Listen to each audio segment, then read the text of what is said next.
Hi, welcome back to the Trust Your Worth podcast, the podcast that helps you tap in to the power of knowing your worth. My name is Brittany, and thank you so much for joining me today on the pod. Oh, how are you? I hope you're doing so great, and thank you so much for hanging out with me today on an episode I am actually really excited to talk about. But before we get into it, last week I talked about the amazing Worth warrior, Ilona Maher. The USA rugby player is inspiring so many people to be body positive. So if you want to hear more about that, that is season 3, episode 12. And today we're talking about one of my favorite TV shows, I think ever. It's up there. Wow. I have rewatched it, so a little fact about me is if I love it, I'm going to rewatch it. So if I love a movie, I'm seeing that movie in theaters like 3 or 5 times. I think the most ever was 5 times. Oh, shoot. What movie was that? I think it might have been Frozen. I just loved that movie so much. But another one that was up there was Pitch Perfect. She's the Man. If that doesn't tell you about me, I don't know what else will. But thank you so much for joining me today, talking about the worth lessons we can learn from the Apple TV show Shrinking. So let's get into it.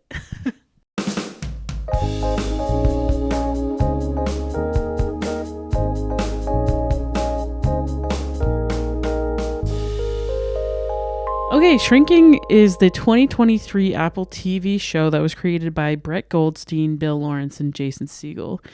If you don't know who those people are, Brett Goldstein plays Roy in Ted Lasso. Jason Segel is probably most well known for his role as Marshall on How I Met Your Mother. And Bill Lawrence is a producer. So those three created the show. And the reason I'm talking about it today is because I genuinely believe that this show has changed my life. And I think that it can change yours too and help inspire you, especially when it comes to community, forgiving yourself. And I think it's awesome that it talks about therapy. And because, as you know, if you listen, therapy is very important to me. And I believe that everyone should be in therapy because I think it's helpful. But just FYI, there are probably going to be spoilers in this episode. So if you haven't watched Shrinking yet, you can find it on Apple TV. So yeah, watch it and then maybe come back and listen to this episode. Here is the premise of Shrinking. It is about a therapist named Jimmy who is grieving the loss of his wife who died in a car accident. And he also has a daughter named Alice who lost her mother, Tia. So it starts off, we were just thrown into Jimmy deep in the depths of despair. Like, he needs help. And we find that there is a community around him that is helping him. His neighbor, Liz, has been taking care of his daughter, Alice, because Alice is in high school. She's 17 when we first meet her. She is also dealing with the loss of her mother, but Jimmy is kind of in a bad way at the beginning of this show. Don't get me wrong, this show is a dramedy. Like, there is so much comedy. I laughed and I cried so much in this show. Like, it is just so good, which is why I'm talking about it today, because I love it so much and I hope you'll watch it. But back to Liz and Alice. So we find out that Liz has been stepping up for Alice. And I love, this is one of the main themes of this show, is that when somebody in this community is down, the other people in this community step up. I think this is an excellent lesson in how we are interdependent, how we need other people to not only survive, but to eventually thrive. And I love this example of community in this show because it is intergenerational. Jimmy's daughter, Alice, is loved by so many people of all different ages. They rally around to help support her and help to fill in the gaps, the huge hole that losing her mother has left in her life. So Gabby is Alice's mom's best friend and also works with Jimmy as a therapist at the same office. And there's another therapist, Paul, who owns the office that Jimmy and Gabby work at. And Paul also has stepped up because he's secretly providing therapy for Alice behind Jimmy's back.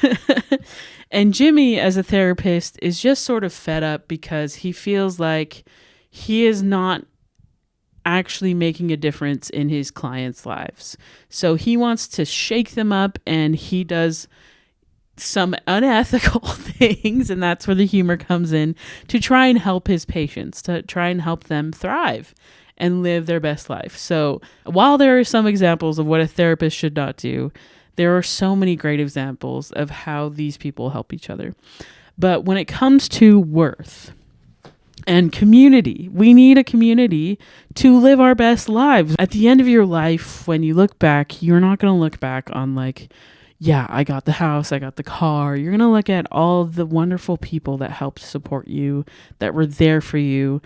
And I love how this community just surrounds this family with love. Jimmy and Alice, who are now without a key element to their family, the family around them. So Jimmy's neighbors, Liz and Derek, Gabby, Tia's best friend, Paul, who has been Jimmy's mentor and also his father figure, Jimmy's best friend, Brian, and his husband, Charlie, support Jimmy in the ways that they can. And Sean, that shows up in episode 1, who becomes an integral part of this community as well. I love how it's intergenerational. Like, Alice is 17, but she knows and loves her support system. And she's so appreciative of how they have helped her. So Brian and Jimmy and Gabby are around the same age. I think they're in their late 30s, early 40s. Liz and Derek, their kids have left, so they're empty nesters. So they're older as well. And then Paul is played by Harrison Ford, who is in his 70s. So it's just so cool to see how friendship can be intergenerational. Like, some of my best friends, we have huge age gaps. Like, I have friends who are younger, who are older, and I appreciate them all. And they bring so much knowledge and different ideas to me that I never would have known if I had just stuck to hanging out with people my own age. I bet some of you love your grandparents so much and they're your best friends. Like, I wasn't able to have that because my grandparents passed away when I was pretty young. But I see the love that can be created without having to think of numbers and ages. So I hope that as you are creating your own communities, you reach out and maybe think out of the box. Like, there's a show in Australia where they do this experiment and they have young kids just go to old folks' homes like once a week to like hang out with these older people, and you can see how it affects the older people. Like, their happiness improves. The young kids love these people like unconditionally, and they just get to learn from them, and they look forward, like they make best friends, and they're like, I don't know, like 60 to 70 years apart. Like, I love that intergenerational friendship is championed in the show, and it's just so beautiful to see this community just wrap itself around these people who are having a hard time. And throughout the entire show, every single person in this community has a hard time, and you see how the other community members step up. And when I talk about community, I just mean like it could be your found family. It's the people you turn to, your friends, your family, like that is your community, and you can make it as big or as small as you want. A community can be 2 to 3 people, but I hope you do branch out and create a larger one.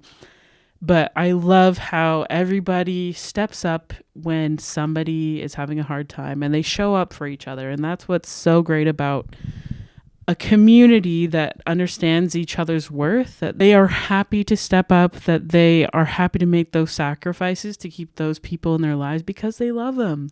And it enriches everybody. It enriches their own lives. So Shrinking is an awesome example of interdependence and community, and I freaking love it.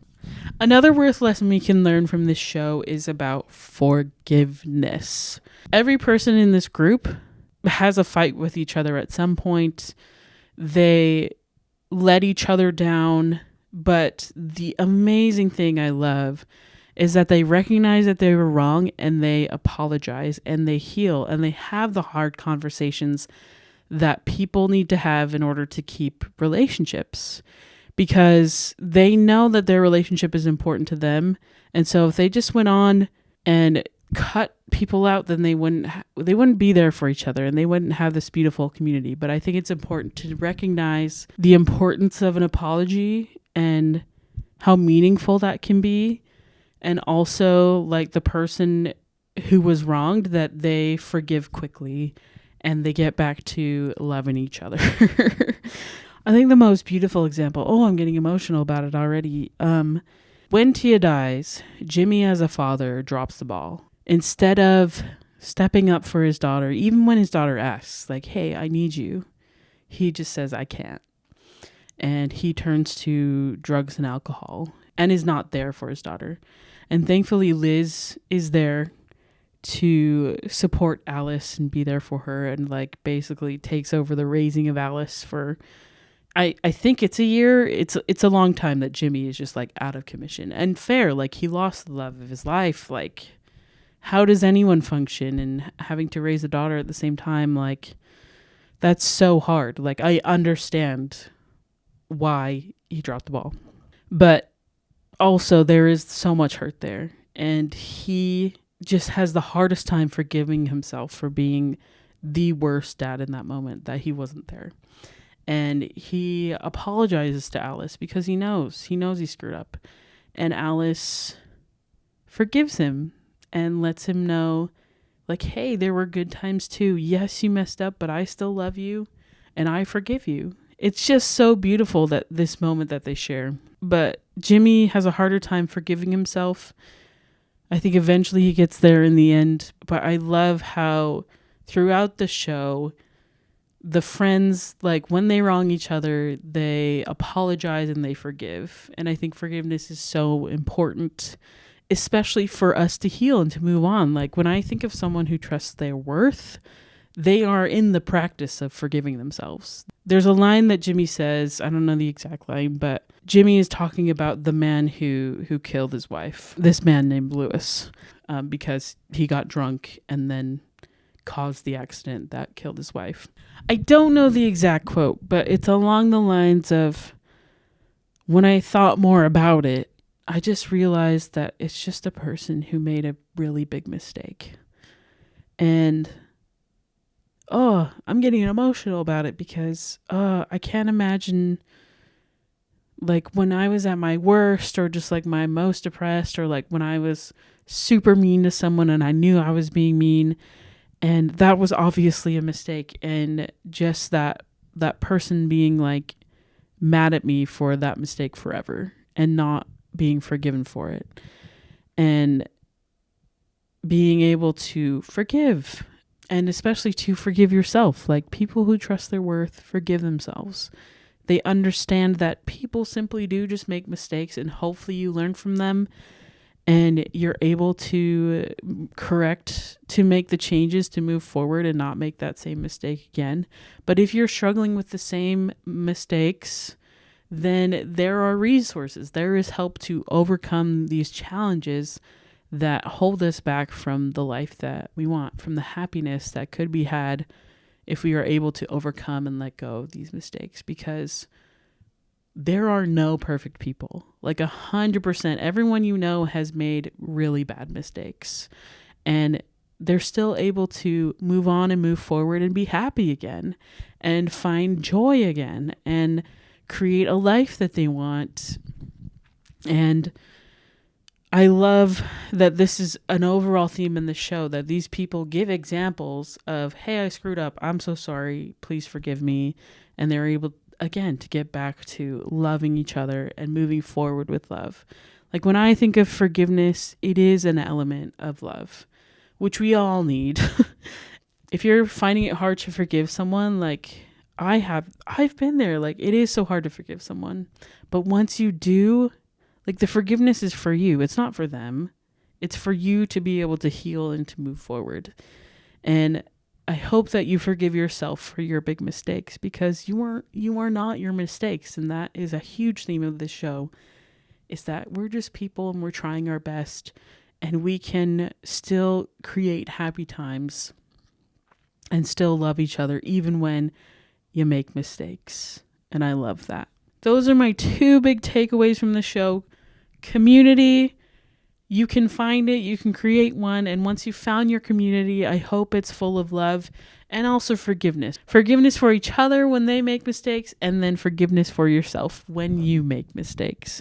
So I hope that you do enjoy this beautiful show. You will laugh, you will cry. And the show just brought me so much joy and like hope watching it, that I hope you have a similar experience when you watch it. So I don't want to give too much away. So please watch Shrinking on Apple TV. Not sponsored, but I really just love the happiness that it brings to me, and I just wanted to share it with you. So your work this week obviously is to watch Shrinking. Let me know what you think of it. If you enjoy it. If you don't, that's fine too, but I hope that you enjoy watching the show. And yeah, I would love to hear what you think of it. As always, you can find me at trustyourworth.com or on Instagram at trustyourworthpodcast. And if no one has told you today, you are not your mistakes. So please be kind to yourself, forgive yourself, and just know that you are so worthy of love and so deserving of happiness and love too. Okay, thanks so much for watching and have a great day. I'll catch you in the next one. Love you. Bye.